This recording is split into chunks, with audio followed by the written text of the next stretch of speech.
Let's start with these brand new CNN numbers. Democrats are going to like them. Republicans will probably say, oh, it's an outlier. But look at this. Democrats now in our generic ballot. You ask, this is a national poll. You ask Americans, who do you plan to vote for Congress? Democrats right now with a 2-point edge. They were down. If you looked to earlier in the month, the Democrats were down 4. I assume, Julie Pace, at the White House still think this is a good sign. They think that if anything the Democrats can do to come, this is not like, folks, it's not like Democrats are going to, Nancy Pelosi's probably not going to be Speaker. Democrats are probably not going to pick up Senate seats. But those better numbers 5 weeks out tells you something about this volatile climate. Yeah, absolutely. And I think to have those numbers hit now at a time when most Americans are going to just start tuning in to this midterm election, I mean, we have to be honest, a lot of people have not been paying attention for many months, is good for Democrats if they can try to capitalize on some of this momentum.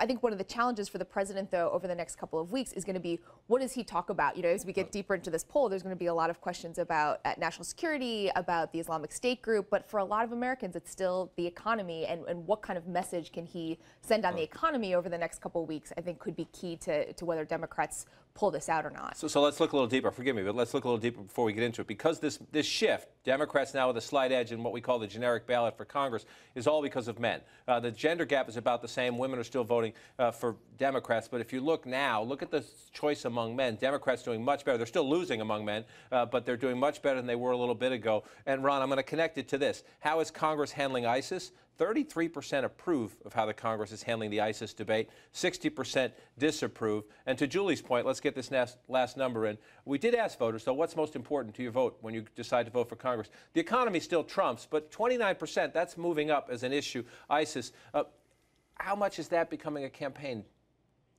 It's becoming one. I don't know at the end of the day how much of it is. We have to be real careful with this poll. It's an incredible poll that you caught right at an interesting inflection point.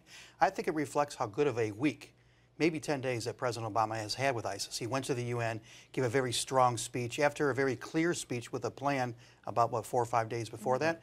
So especially these men who thought the president was at least looking weak and being indecisive and not taking ISIS seriously, he showed all those things, at least for a short time being, were wrong, that he is looking presidential. The question is, does he revert back to form? And I think we saw a little bit of that Sunday night when he threw James Clapper underneath the bus. That's the kind of thing that can make these poll numbers go back down. Right, blaming the Director of National Intelligence for not underestimating ISIS there.